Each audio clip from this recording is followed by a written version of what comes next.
Okay, today I want to tie a dabbler style fly, and it can be tied in various colours, but I want to tie a claret one today.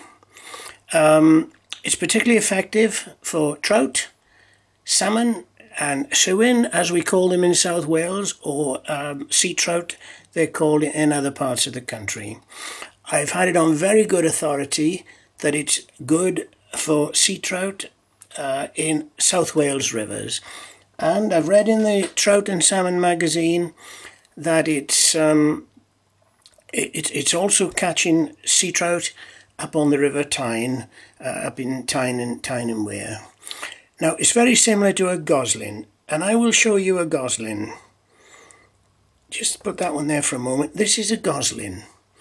Now the goslin is a, well, it's a fly that this is a canary version, by the way, canary goslin, but there's a grey goslin, there's a Mayo goslin, and probably the most famous is a Rogan's goslin, invented by Michael Rogan from the famous fly tying company or family of Rogans of Ballyshannon. I had a late friend who lived in a place called Bundoran, very close to Ballyshannon. He invited me over to fish with him several times. I never did get there, which is something I'll always regret. Now, so it's very similar to a goslin in many ways, but the goslin has these streamy hackles, and they imitate the sedges or the mayfly hatching. Okay, back to the dabbler. The dabbler, where does the name come from? Well, okay, the fly was invented by Donald McLean of Dromore Anglers in County Down in Ireland. What does dabbler mean? Well, dabbler was Donald's nickname. And the rumour is that he was tying a goslin, but it turned out a bit different, and it turned out to be a much more effective fly. So since then it's been very popular and people have been after it. In fact, Donald won the Irish National using a golden olive and a claret version of this fly. Okay, it's a straggly wing of mallard. It's intended to imitate a sedge hatching out. That's what the belief is. Several of my friends travel to the west of Ireland each year to fish lochs, Mask and Corrib, and they would never be without this fly. Incidentally, the Irish always give a warm welcome, and they're known for their generous hospitality.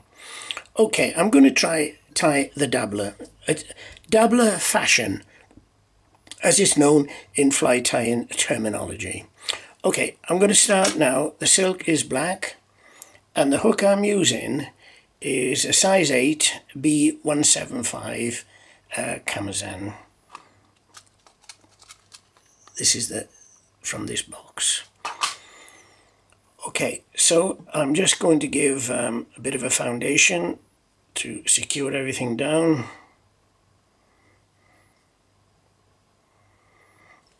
That's the silk secured. Nip off the surplus, and I'll tie in the tail. Now the tail, it's recommended to use a large claret cock hackle. If you're tying a claret, we're tying a claret today, put 2 tails on, draw it down until the tips are level, pinch them out, tie them on just like that. Try to get the proportion right. It's about there. That's one part of the tail, and the other part is bronze mallard. This is the bronze mallard feather. I've got several here. I'll be using these for the wing as well, but I'm going to take off the scruffy bits at the bottom, draw out a bit of bronze mallard like this. Again, getting the tips roughly lined up, pinch it out, and this goes on as well. And this will go on like that. Bronze mallet is a bit soft, so the cock hackle, which went on first, will help to support it. So there we have the tail. Cut this at an angle to ensure the body is even and not too lumpy. It doesn't matter too much because we're going to put seal's fur on. Now, rib. 2 ribs. Because this is going to have a Palmer hackle on the body, I'm going to put in a wire rib. I'm just taking some off the little spool here. Just bear with me. I've got a little bit of a knot in it. So I'll just get this off. And I'll tie this in. Where was that kink? I don't want that in the fly. Yeah, that's fine. So I tie that in like that. Just leave that there for a moment, and I put in rib number 2, which is a wide gold miler. We don't use a lot of this on this particular fly, but I'll put enough in for what I want. It only has about 4 ribs. Again, this is duo. It's silver one side, gold the other. You've heard me say always tie it in with the wrong side towards you because it turns over when you wind it. Okay, the 2 ribs are on there now. And the body. Now the body is Claret seal's fur. But there's not a lot of it around today. It's a job to get it. I've been using a substitute. I'm going to take a couple of pinches out of here to blend it in with my substitute because I've been having success with this on other flies. Not had too much experience with this fly. So I'm putting the Claret seal's fur. I'm mixing it with this ice dub, which it's really ice dubbing. It's lovely stuff. This is a red one, but it's called red, but it's more claret than red, and it's got a lovely sparkle to it. I don't know if you can see it. I mix this with the seal's fur. I just mix them both up together, just sort of by pulling them apart like this and mixing and pulling apart. And I get a couple of little bunches here ready to dub on to the silk. Now I've already waxed the silk and I'm going to dub it on. Get that miler out the way, I think. Right, here we go. This goes on now like this, and as usual a little bit of moisture always helps. You see how that's going on there? Put it on a bit at a time. Get back to the tail. These 2 mixtures, they make, in my opinion, a lovely body because you've got the advantage of the natural seal's fur and you've got a bit of sparkle of the ice dub. They're more or less the same colour. And we come up like this to about here. I mean, in the past, you could get plenty of seal's fur and no one would use anything different, but times change, and when new materials come onto the market, we've got to use them, and sometimes they turn out better than expected. Okay, now you saw me wind that body over. I'm going to rib it with this gold, but I'm going to rib the opposite way, so I'm going to go under. And I'm doing this in fairly wide turns. It's quite a wide miler. I did tell you you wouldn't have a lot of winds on here, so that's about it. Secure that, and I'll nip it off in a mo. Right, that's secured. Nip off the surplus, and I've got enough there to use on another fly. Okay, now after that rib, I'm going to put in hackle, a body hackle, a Parma body hackle. And it's going to be Claret, and this is the one. There's a little bit of I dyed this Claret, it's got a little bit of a mottled black effect in it, which I like. It's quite a soft hackle, because this is a wet fly, and I'm sure it'll be perfect for the job. You can always check the size of the barbs to see if it's about right. And I think that is about right. So I'm now going to tie this hackle in. Tie it down pretty well like this. Capture that stalk, cut it out. Okay, now that hackle is in, and I'm going to wind it Parma fashion down the fly. Before I do, I always give a couple of winds up the front here. And now I'm going to follow this rib, and this is one advantage of doing the rib the wrong way, or the opposite way to the way the body was tied. So you'll see me going down, following the rib like this, till I get to the bend of the hook, where I've got the first wire. You see it there? Now with this wire, I want to secure this hackle tip, good and proper. So I tend to give a couple of winds there like that. And then I bring the wire up through, just like this, waggling it as you go, trying not to trap any fibres, but you often will, and it doesn't matter too much. Bringing them up. Now that's securing this hackle, good and proper. And I brought it right up to the head of the fly, to the eye of the fly, where I'm now going to secure it. Now you hardly see this wire because it's so thin. I wanted the miler to be the dominant hackle to give the dominant rib to give the flash. That's there now. I'm going to remove the surplus wire. I don't normally cut it, but I will, and I'll use the top end of my scissors, not the tips. They're old scissors, and I just use them for rough work. But normally if you helicopter the wire a bit or waggle it, it'll come out. But it takes a little bit of time. Now I'm going to nip off this surplus bit of hackle. Just bear with me. And that's it. So what we've got now is just a palmed body on the fly. Now while it's like that, I keep a bit of Velcro on my little Stanley craft knife. And if you want to, not necessary, you can give it a bit of a brush to bring out some of the seal's fur body.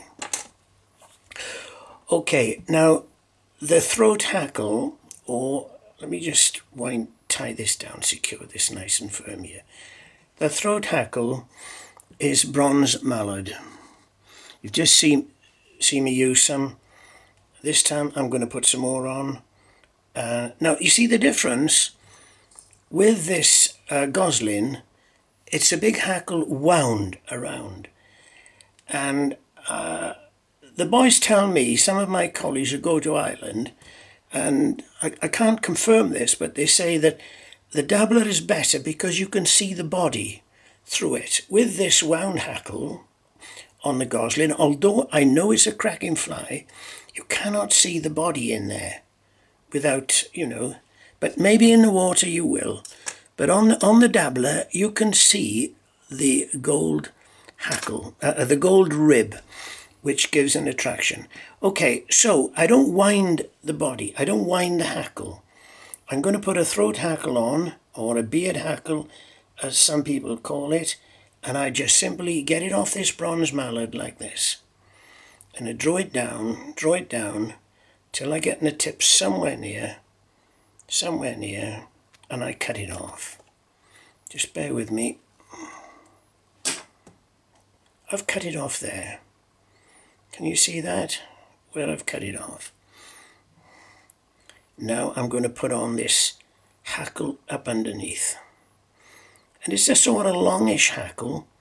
It reaches to about the point of the fly to the hook point.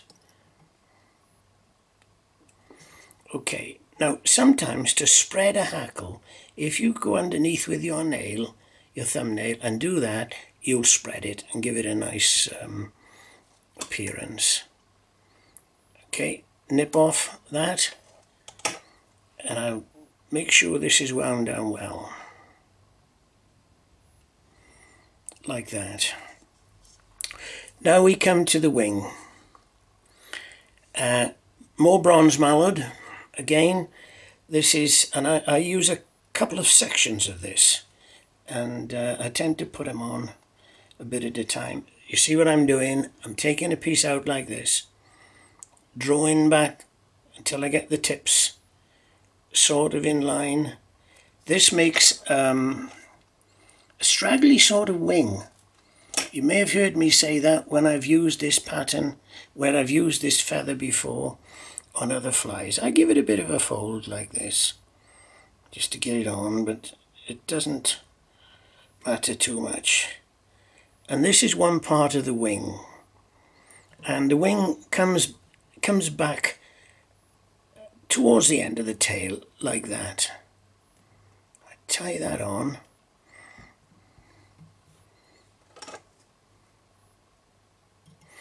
And I'm going to cut off the surplus, and when you do this on a wet fly, go in at the angle of the eye. You see the eye there? Go in at that angle. Right, more bronze mallard. This time I'm going to put it on a bit different. I'm going to try to put it on sort of roof shape. I'm cutting it off, this feather here.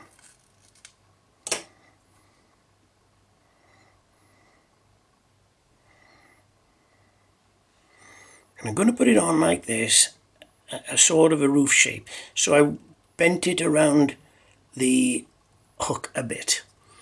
Now, this is really what I'm trying to achieve. Can you see that?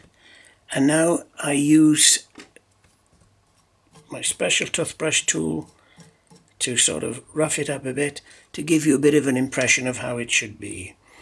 And now I'm going to trim off the surplus. Again, I go in at this angle, cut it off, and I think we're just about there.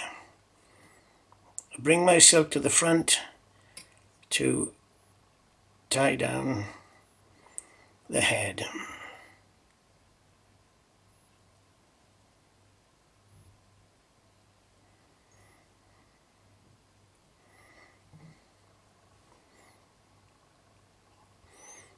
It looks good, this fly, in other colours. Golden olive is a very, very popular one. I'm going to do my whip finish. Do this, capture this top one. I do this a bit different to most people, but it works for me. I recommend you get to use a whip finish tool, and I draw it up like that. And when it's tight, you see the fly flexing a little bit, I open my scissors to a gape, tight up against the head, and I gently push, and that's the fly. I'm just going to have a quick look. Yeah, that looks okay. Maybe I've got the wing a bit heavy, but I'm sure that'll fish okay. I'm keen on looking at the body. I'm trying to see the body like that. Okay, I varnish the head, and that's basically the fly finished.